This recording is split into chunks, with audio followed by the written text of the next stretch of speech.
Qui utilise encore un Nikon en 2024?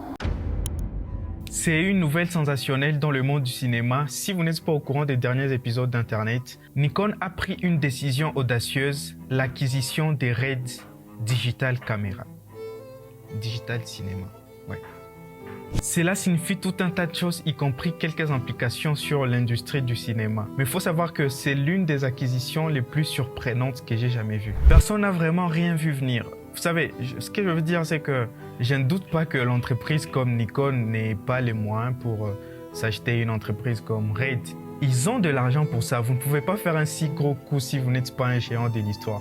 Si on veut entrer un peu plus dans l'histoire, il faut savoir que Nikon a commencé en 1917, pendant que Red a commencé en 2006. Donc il y a eu presque 100 ans pour qu'ils réunissent les fonds nécessaires pour assimiler une telle entreprise. Même si les appareils photo Red sont beaucoup plus populaires et beaucoup plus chers aujourd'hui, vous ne pouvez tout simplement pas battre 100 ans de richesse générationnelle. Cela explique aussi en quelque sorte le procès que Nikon a eu à l'issue du brevet RAW détenu par Red il y a quelques mois. Je ne sais pas si vous vous souvenez, dans une de mes vidéos TikTok il y a quelques semaines maintenant, j'avais parlé de l'Apple ProRes Log, ok, et du procès qu'Apple avait perdu contre Red à propos du brevet sur la vidéo brute. En effet, si vous avez remarqué que certains appareils Nikon ont la capacité de compresser les fichiers bruts, ce qui a également déclenché le brevet Red et déclenché aussi une sorte de procès.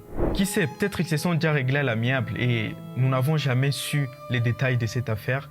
Et maintenant, nous ne les saurons peut-être jamais, ok?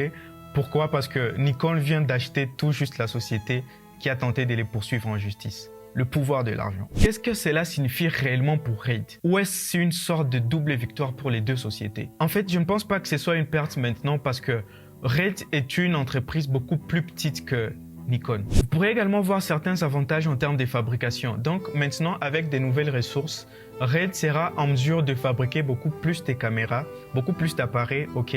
Et nous aurons aussi cet avantage parce que Red pourra aussi être en mesure de fabriquer régulièrement de nouveaux modèles d'appareils photo ou d'appareils de cinéma, car ils auront de nouveau cette structure de fabrication Nikon qui existe depuis plus de 100 ans. Donc ils vont pouvoir avoir beaucoup plus de choses et beaucoup plus de ressources. Il se trouve que les blagues sur Nikon vont devoir s'arrêter maintenant parce que Nikon a toujours été la marque la plus sous-cotée parmi tous les fabricants d'appareils photo. Ces derniers temps, personne ne voulait vraiment les acheter jusqu'à présent, mais je pense que cela va maintenant changer beaucoup de choses pour Nikon. Et je pense que c'est un énorme avantage concurrentiel. Une des choses que beaucoup de gens demandent à leur caméra vidéo, c'est la possibilité de filmer en mode brut et surtout d'avoir beaucoup plus d'accessoires qui les aideront à répondre à leurs besoins. Et donc, en s'associant avec Red, Nikon acquiert cette technologie ainsi que ses brevets et tout autre actif. C'est-à-dire, vous pourriez avoir des caméras à monture qui pourront contenir du Red RAW quelque part à l'avenir. Ce qui est également très nécessaire puisque Nikon a besoin d'une sorte de refonte pour son écosystème.